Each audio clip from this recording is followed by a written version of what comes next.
Hello दोस्तों, आप सभी का प्यार भरा नमस्कार। आई होप आप लोग अच्छे होंगे।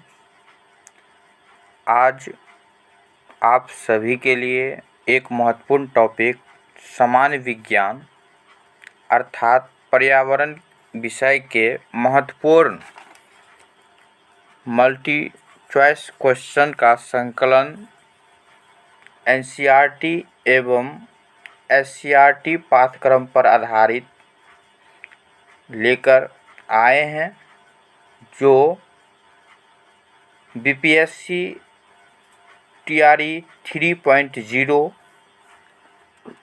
बीपीएससी 3.0, 4.0 और बिहार सक्षमता परीक्षा 2024 इन सभी के लिए बहुत महत्वपूर्ण होगी।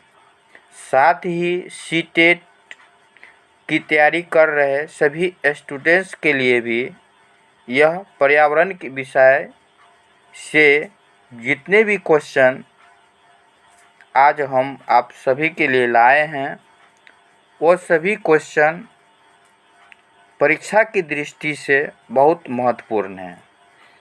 तो आइए क्वेश्चन की ओर बढ़ते हैं।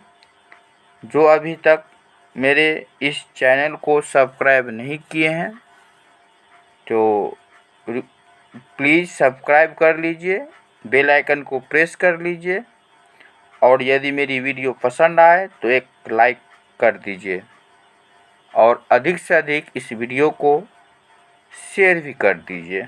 तो आइए क्वेश्चन की ओर बढ़ते हैं। आज का पहला क्वेश्चन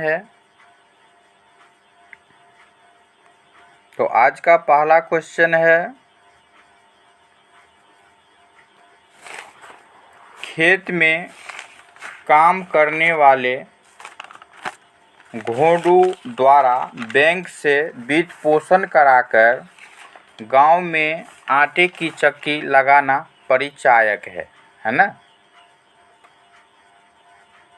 खेत में काम करने वाले घोड़ों द्वारा बैंक से वित्त पोषण कराकर गांव में आटे की चक्की लगाना परिचायक है। किसका परिचायक है?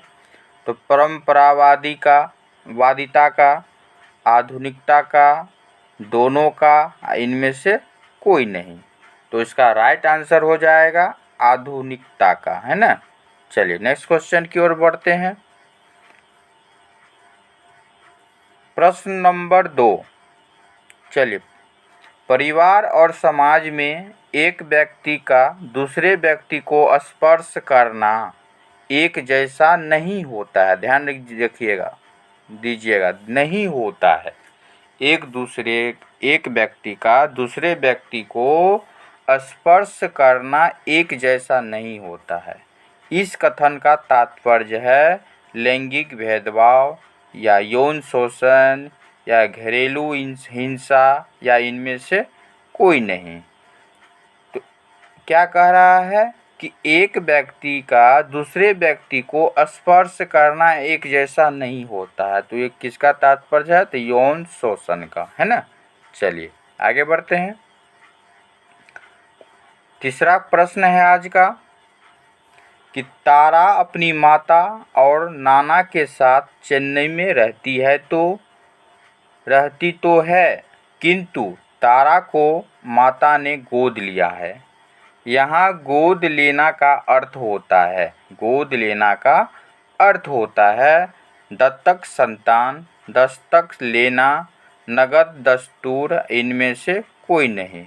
तो गोद लेना का दो शाब्दिक अर्थ हो गया दत्तक संतान, है ना। चलिए आगे बढ़ते हैं। आज का चौथा सवाल है, बाल विवाह की आयु मानी जाती है ना। बाल विवाह की आयु मानी जाती है। बाल विवाह की आयु लड़की की आयु क्रमशः कितनी वर्ष होनी चाहिए जो बाल विवाह की श्रेणी में आएगा? 19 वर्ष और 21 वर्ष, 18 वर्ष और 21 वर्ष से कम, 18 वर्ष और 21 वर्ष से अधिक तो बाल विवाह की आयु जो मानी जाएगी, लड़की की आयु 18 वर्ष से कम होना चाहिए और लड़के की आयु 21 वर्ष से कम होना चाहिए। इस तरह इसका राइट आंसर हो जाएगा बी। चलिए आगे बढ़ते हैं। पारिवारिक लिंग भेद का तात्पर्य है ना। पारिवारिक लिंग भेद का तात्पर्य है क्या है, तो आयु में भिन्नता, लिंग में भिन्नता, शिक्षा में भिन्नता और इनमें से कोई नहीं। तो पारिवारिक लिंग भेद का जो तात्पर्य है वह क्या है, लिंग में भिन्नता का, है ना। चलिए आगे बढ़ते हैं। आज का छठा सवाल है, अधिकांश स्तनधारी अपने बच्चों को पहचानते हैं स्पर्श से, देखकर, गंध से और इनमें से कोई नहीं। तो इसका राइट आंसर क्या जाएगा, गंध से। चलिए अगला क्वेश्चन बढ़ते हैं। मधुमक्खी के अंडे देने का मौसम सबसे अच्छा माना जाता है, कब माना जाता है आप लोग बताइए। तो मधुमक्खी के अंडे देने का सबसे अच्छा मौसम जो माना जाता है वो अक्टूबर से दिसंबर तक, है ना। चलिए आगे बढ़ते हैं। अगला क्वेश्चन है कि जंतुओं की आंखें चमकती है खाली जगह के कारण, है ना। किसके कारण जो है जंतुओं की आंखें चमकती है, रंगीन लवक, फैलेस रंग, टेपिटम, ल्यूसिडम या इनमें से कोई नहीं। तो जंतुओं की जो आंखें जो चमकती है वो ऑप्शन सी की तरफ हम जाएंगे, टेपिटम, है ना, ल्यूसिडम के कारण, है ना। चलिए आगे बढ़ते हैं। आज का नेक्स्ट क्वेश्चन है, 3 महीने, है ना, 3 महीने की हाथी का वजन लगभग कितना होता है, कितना होता है। तो 3 महीने की हाथी का वजन जो लगभग होता है वह 200 किलोग्राम होता है ना। चलिए आगे बढ़ते हैं। आज का 10वां प्रश्न है, कालबेलिया नृत्य किस राज्य में अधिक प्रचलित है।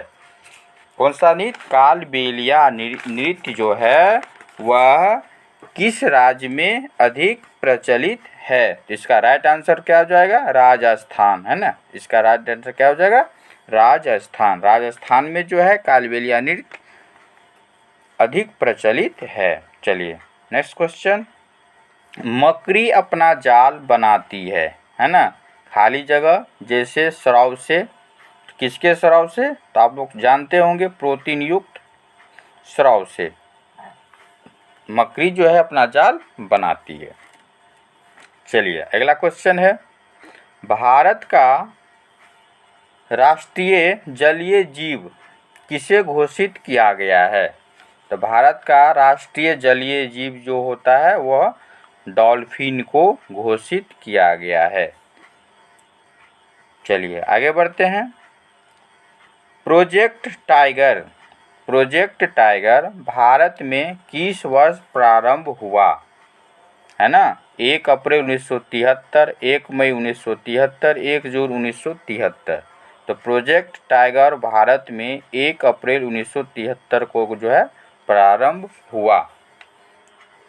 यह अभी तक आपने यदि मेरी वीडियो को लाइक नहीं किए हैं तो जस्ट इसको लाइक कीजिए, और जितने भी क्वेश्चन हैं मैं पूर्णतः एससीईआरटी और एनसीईआरटी दोनों पाठ्यक्रम पर आधारित लेकर आए हैं, जो एग्ज़ाम की दृष्टि से बहुत ही महत्वपूर्ण साबित होंगे। तो इसीलिए पूरे अंत तक इस वीडियो को देखिए और अपनी परीक्षा की तैयारी को मजबूती प्रदान करें। तो पढ़ते हैं आगे की ओर, अगले क्वेश्चन की ओर। आज का 14वां क्वेश्चन है, प्रतिकूल मौसम में, ध्यान दीजिएगा, प्रतिकूल मौसम में पक्षी अनुकूल मौसमी क्षेत्रों में जाने के लिए परिघटना कहलाती है। जब प्रतिकूल मौसम में पक्षी अनुकूल मौसमी क्षेत्रों के जाने के, इस परिघटना को क्या बोलेंगे, प्रवास, है ना। चलिए आगे बढ़ते हैं। पेड़ पौधे की उम्र, है ना, पेड़ पौधे की उम्र कैसे ज्ञात की जाती है, आप सभी पढ़े होंगे। कैसे ज्ञात की जाती है, जड़ों से, तनों से, कटे तनों के गोल घेरे से, है ना। कटे तने के गोल घेरे से हम पेड़ पौधे की उम्र जो है ज्ञात कर सकते हैं। चलिए आगे बढ़ते हैं। आज का 16वां प्रश्न है, जगदीश चंद्र बसु ने पेरू की आयु ज्ञात करने के लिए किस यंत्र का आविष्कार किया था? तो किस यंत्र का आविष्कार किया था? तो क्रेस्कोग्राफ का, है ना, क्रेस्कोग्राफ का। चलिए अगला क्वेश्चन है, निम्न में से किस राज्य में फूलों की घाटी का दर्शनीय स्थल है? किस राज्य में फूलों की घाटी दर्शनीय स्थल है? तो कहाँ है फूलों की घाटी? तो उत्तराखंड में, है ना। कहाँ है? उत्तराखंड में। चलिए 18वां क्वेश्चन है आज का, मधुबनी पेंटिंग किस राज्य में है? मधुबनी पेंटिंग किस राज्य में है? तो आप सभी को पता है मधुबनी पेंटिंग जो है वह बिहार राज्य में है। कहाँ है, किस जिले में है? तो मधुबनी जिले में है। कहाँ है? मधुबनी जिले में। चलिए अगला क्वेश्चन है, फूलों की खेती क्या कहलाती है? फूलों की खेती जो है क्या कहलाती है? फ्लोरिकल्चर, है ना। चलिए अगला क्वेश्चन है 20वां, विश्व में पर्यावरण दिवस कब मनाया जाता है? 5 जून को, है ना। किस कब मनाया जाता है? 5 जून को। चलिए अगला क्वेश्चन है, मनचाही खाद्य पदार्थ और भोजन देखकर मुंह में पानी आने का कारण क्या है? तो लार ग्रंथि की सक्रियता। किसकी? तो लार ग्रंथि की सक्रियता के कारण जो है मुंह में पानी आने का मुख्य कारण होता है। चलिए अगला क्वेश्चन है, स्वाद भरने वाली मिर्ची भारत में आई, कहाँ से आई? पुर्तगाल से कि स्पेन से कि पुर्तगाल द्वारा अमेरिका से? ये राइट आंसर हो जाएगा, पुर्तगाल द्वारा अमेरिका से जो है स्वाद भरने वाली मिर्ची भारत में आई। चलिए अगला क्वेश्चन है, बीजों का संरक्षण परंपरागत रूप से किया जाता है, किसके द्वारा? सूखी लौकी को मिट्टी में लिपकर, बिल्कुल राइट है। बीजों के साथ नीम की पत्तियां मिलाकर, बिल्कुल ये भी सही है। बीजों को चुनकर सुखाकर, तो इनमें से एक से अधिक हो जाएगा, है ना। सभी विधि के जो है बीजों का संरक्षण हम करते हैं। चलिए अगला क्वेश्चन है, सिखों द्वारा गुरुद्वार में खाना खिलाने की परंपरा किस नाम से जाना जाता है? सभी जानते होंगे, लंगर, है ना। चलिए आगे बढ़ते हैं। 25 नीतू को दिन भर उल्टी होती रही, चक्कर भी कमजोरी होना चाहिए, कमजोरी से आता रहा। डॉक्टर के पास ले जाने पर उसे खाली जगह चढ़ाया गया, तो किस चीज़ का चढ़ाया गया? सुक्रोज की ग्लूकोज की फ्रक्टोज? तो ग्लूकोज, है ना। ग्लूकोज जो है उसको सदा चढ़ाया गया। चलिए अगला क्वेश्चन है, पूर्वोत्तर राज्यों में झूमिंग निम्न में से किस कृषि का पर्याय है ना, स्थानांतरित कृषि का। चलिए अगला क्वेश्चन है, यह फसल कटाई का त्यौहार है, पंजाब में मनाया जाता है। रबी फसल पक चुकी है, अप्रैल माह में पर्व मनाया जाता है। तो अप्रैल माह में कौन सा पर्व मनाया जाता है? तो बैसाखी, है ना। फसल का त्यौहार है ये। चलिए 28वां क्वेश्चन है, केचुए किसानों के मित्र हैं क्योंकि वे सड़ी गली पदार्थों में पैदा होते हैं, बिल्कुल सही है। ज़मीन में छेद बनाकर पीली मतलब पोली गीली बनाते हैं, अपने जल मल से ज़मीन को उर्वर बनाते हैं। उपयुक्त में से एक से अधिक, उपयुक्त में से एक से क्या हो जाएगा? अधिक हो जाएगा। चलिए 29वां क्वेश्चन है आज का, गेहूँ, घास, टमाटर, मूली को किस प्रकार के पौधों में समाहित करेंगे? तो गेहूँ, घास और टमाटर जैसे पौधे को जो है हम लोग साग के अंतर्गत उसको हम रखेंगे, है ना। चलिए अगला क्वेश्चन है, पत्तियों द्वारा बनाया गया भोजन पौधों में किस रूप में संचित होता है? ग्लूकोज में, सरल शर्करा या ग्लूकोज अथवा सरल शर्करा?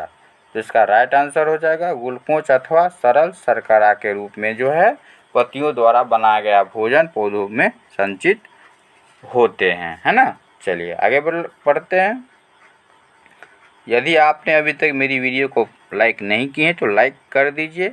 इसी तरह का वीडियो देखने के लिए आपको इस चैनल को सब्सक्राइब करना होगा, बेल आइकन को प्रेस करना होगा, ताकि इसका अगला वीडियो जैसे ही अपलोड करें तो उसका नोटिफिकेशन आपको सबसे पहले जो है मिले। इसीलिए फटाफट मेरे चैनल को सब्सक्राइब कर लीजिए, बेल आइकन को प्रेस कर लीजिए। चलिए आज का 31वां प्रश्न है कि बिहार का एकमात्र राष्ट्रीय उद्यान के साथ साथ एक वन जीव अभयारण्य भी है का नाम किस महापुरुष के नाम पर रखा गया है? तुलसीदास, वाल्मीकि, भभूति और इनमें से कोई नहीं।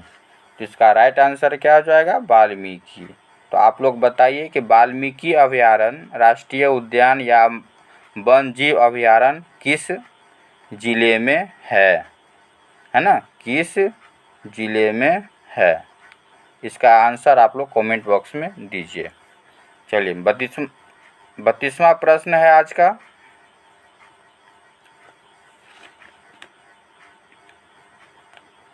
आज का 32वां प्रश्न है 32। कीटों को पत्तों में फंसाकर खाने वाला कीटभक्षी पौधा कौन सा है ना? कीटों को पत्तों में फंसाकर खाने वाला कीटभक्षी पौधा कौन सा है? तो आप लोग जानते होंगे घटपर्णी, है ना। कौन सा पौधा है? घटपर्णी का पौधा होता है ये। चलिए अगला प्रश्न है। अगला प्रश्न है कौन सही सुमेलित है ना? बेरी बेरी, विटामिन बी, बिल्कुल राइट आंसर है। स्कर्वी नामक रोग जो है विटामिन सी की कमी से, ये भी सही सुमेलित है। रिकेटस नामक जो रोग होता है वो भी विटामिन डी की कमी से होता है। तो इनमें से सभी जो है क्या है? सुमेलित है ना। चलिए अगला क्वेश्चन की तरफ बढ़ते हैं।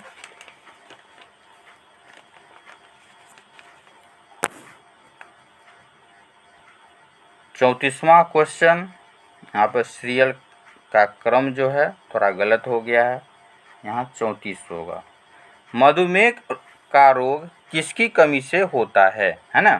शर्करा, इंसुलिन, विटामिन या इनमें से कोई नहीं। तो मधुमेह का जो रोग होता है वो इंसुलिन की कमी से होता है। चलिए अगला क्वेश्चन 35 पर आते हैं। क्वेश्चन संख्या 35 है ना। 35। किस विटामिन की कमी दांतों के ढीलेपन और मसूड़ों में रक्तस्राव के लिए उत्तरदायी होते हैं, है ना? किस विटामिन की कमी के कारण?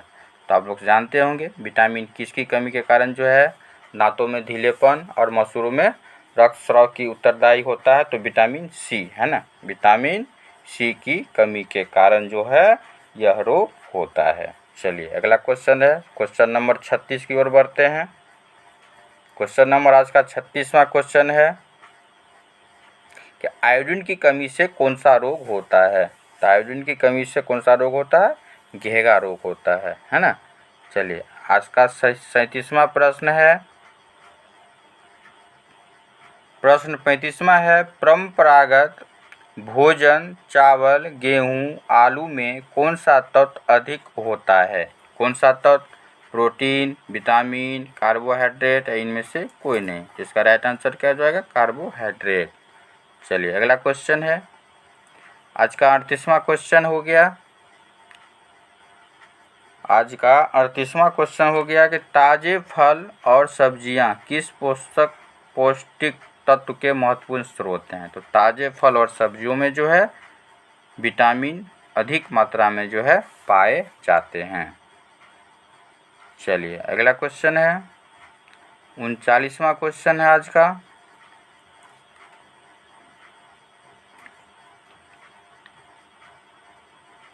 आज का 39वां क्वेश्चन है कि आधारभूत पौष्टिक तत्व है। आधारभूत है ना, क्या क्या है? कार्बोहाइड्रेट, वसा, प्रोटीन, कार्बोहाइड्रेट, वसा, प्रोटीन। बिल्कुल सही है।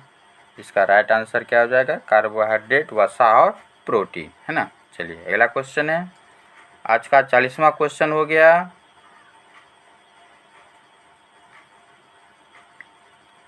आज का 40वां क्वेश्चन हो गया। Question number 40। सूखा रोग किसकी कमी से होता है? तो सूखा रोग जो है वो किसकी कमी से होता है? विटामिन डी की कमी से, जिसको हम लोग रिकेटस नामक बीमारी कहते हैं। या यदि ऑप्शन में कार्बोहाइड्रेट और प्रोटीन दिया रहेगा तो कार्बोहाइड्रेट और प्रोटीन की तरफ हम लोग बढ़ेंगे, है ना। सूखा रोग जो है कार्बोहाइड्रेट और प्रोटीन की कमी से भी होता है। अगर विटामिन में दिया रहेगा तो विटामिन डी, रिकेटस नामक रोग जो होता है, जिसको हम लोग सूखा रोग के नाम से भी जानते हैं। चलिए अगला क्वेश्चन है। पत्तियों द्वारा भोजन बनाने की प्रक्रिया क्या कहलाती है? प्रकाश संश्लेषण की क्रिया, है ना। चलिए अगला क्वेश्चन है। मनुष्य को सर्वाहारी कहा जाता है क्योंकि वह पौधों से अपना भोजन प्राप्त करता है, जीवों पर अपने भोजन के लिए आश्रित है, वह पौधों और जंतुओं के उत्पादों को खाता है। उपर्युक्त में से एक से अधिक। इसका राइट आंसर क्या हो जाए? उपयुक्त में से एक से अधिक, क्योंकि पौधों से अपना भोजन प्राप्त करता है, बिल्कुल। जीवों पर अपने भोजन के लिए आश्रित है, ये भी सही है। वह पौधों और जंतुओं के उत्पादों को खाता है ना। तो इसलिए एक से अधिक हो गया इसका आंसर। चलिए अगला क्वेश्चन है। आयोडीन की कुछ बूंदे से पदार्थ का रंग जो होता है वह नीला काला हो जाता है ना। तो उस पदार्थ में खाली जगह की उपस्थिति दर्शाएगा, किसकी? तो कार्बोहाइड्रेट की। आयोडीन की अगर कुछ बूंदे लेकर पदार्थ का रंग यदि काला नीला हो जाएगा तो किसकी उपस्थिति दर्शाएगा? कार्बोहाइड्रेट की। चलिए अगला क्वेश्चन है। विटामिन बी कॉम्प्लेक्स का कौन सा विटामिन आरबीसी के विकास के लिए उत्तरदायी है? विटामिन बी कॉम्प्लेक्स का कौन सा विटामिन? तो विटामिन B12, है ना, विटामिन B12। चलिए अगला। मछली का तेल, सूरज का प्रकाश, दांतों और हड्डियों को मजबूत बनाने वाले कौन से विटामिन के प्रमुख घटक हैं? तो इसका राइट आंसर क्या हो जाएगा? विटामिन डी, है ना। कौन सा विटामिन हो जाएगा? विटामिन डी सूरज के प्रकाश में होते हैं। दांतों और हड्डियों को मजबूत करने वाले विटामिन जो होते हैं वो कौन होते हैं? मछली के तेल में जो है क्या होता है? विटामिन ए होता है और ये डी। तो ये क्या हो जाएगा? एक से अधिक इसका राइट आंसर हो जाएगा। चलिए अगला क्वेश्चन है। कश्मीर के पर्वतारोही में, है ना, बकरियों को चरवाहे कहलाते हैं, क्या कहलाएंगे? बकरवाल, है ना। कश्मीर के पर्वतारोह में बकरियों के चरवाहे को बकरवाल के नाम से जानते हैं। चलिए अगला क्वेश्चन है। पूर्वोत्तर राज्यों में घर बनाने के लिए सर्वाधिक बांस जो है किस राज्य में मिलता है? तो मिजोरम। कहाँ? मिजोरम से, चल ना। पूर्वोत्तर राज्यों में घर बनाने के लिए सर्वाधिक बांस जो है मिजोरम से प्राप्त होता है। कहाँ से? मिजोरम से। चलिए अगला क्वेश्चन है। हाउस बोट किस राज्य के पर्यटन का मुख्य आधार है? पर्यटन, राज्य के पर्यटन, है ना। हाउस बोट कहाँ? तो जम्मू कश्मीर में। कहाँ है? जम्मू कश्मीर में। चलिए आज का 49वां प्रश्न है। लद्दाख है जहाँ पेड़ पौधे उग नहीं पाते, ठंडा रेगिस्तान है कि गर्म है कि समुद्री है? तो लद्दाख जो है सबसे ऊंचा स्थान है जहाँ पर अधिक ठंडा रेगिस्तान है, इसीलिए वहाँ पर पेड़ पौधे जो है नहीं उगते हैं। तो आज का क्वेश्चन का लेवल आप लोगों का कैसा लग रहा है? जितने भी लेकर आए हैं क्लास 1 to 5 के लिए लेकर आए हैं। तो जितने भी बिहार सक्षमता परीक्षा या बीपीएससी TRE 3.0, बीपीएससी 3 TRE 4.0 या CTET की तैयारी कर रहे सभी परीक्षार्थियों के लिए आज का ये महत्वपूर्ण क्लास जो है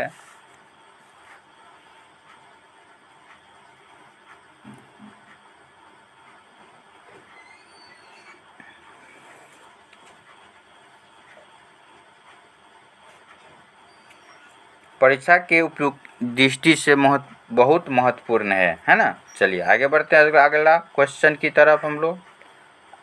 लद्दाख के लोग मवेशियों के लिए पत्थरों के दीवारें वारें बनाते हैं जिन्हें कहा जाता है। किस कहाँ के लोग? लद्दाख के लोग। किसके लिए? मवेशियों के लिए, है ना, जिसको क्या कहेंगे? तो लेखा कहेंगे। चलिए अगला क्वेश्चन है, धारावी नामक विशाल, ध्यान रखिएगा, धारावी, है ना, धारावी नामक विशाल मलिन बस्ती किस महानगर में बसी है? कोलकाता, बम्बई, चेन्नई, उपयुक्त में से कोई नहीं। तो बताइए कहाँ है? तो बम्बई में। धारावी नामक विशाल मलिन बस्ती जो है बम्बई महानगर में बसी हुई है। चलिए अगला क्वेश्चन है आज का, जीव जंतुओं के अस्थायी विलुप्तता का कारण है निम्न में से क्या है? अस्थायी विलुप्तता, मरुस्थलीय, निर्वनीकरण, आर्द्रभूमि विनाश, उपयुक्त में से एक से अधिक। ये भी है, ये भी है और ये भी है। इस तरह उपयुक्त में से एक से अधिक इसका जो है आंसर हो जाएगा। चलिए अगला क्वेश्चन है, एस्किमो लोग, है ना, एस्किमो लोग किस प्रकार के घरों में रहते हैं? तो एस्किमो लोग जो है इग्लू नामक घरों में रहते हैं। बर्फ़ का घर होता है ये इग्लू, है ना। चलिए अगला क्वेश्चन है, चलिए आज का इस तरह का ये क्वेश्चन जो है टोटल समाप्त हो गई। तो आज का यह सेशन आप लोगों को कैसा लगा ज़रूर कमेंट बॉक्स में, एक प्यारा सा कमेंट बॉक्स में देकर बताइए। और इसी तरह का वीडियो आपको यदि देखना है तो मेरी इस वीडियो को लाइक करके जाइए और मेरी चैनल को सब्सक्राइब करके जाइए। यदि आप लोगों को इसका PDF चाहिए तो दिए हुए व्हाट्सएप नंबर पर जो है मुझे मैसेज कर सकते हैं, 95071040 पर आप मुझे मैसेज कर सकते हैं और उसको हम फ्री में जो है उसका PDF जो है उपलब्ध करा देंगे। चलिए, थैंक यू।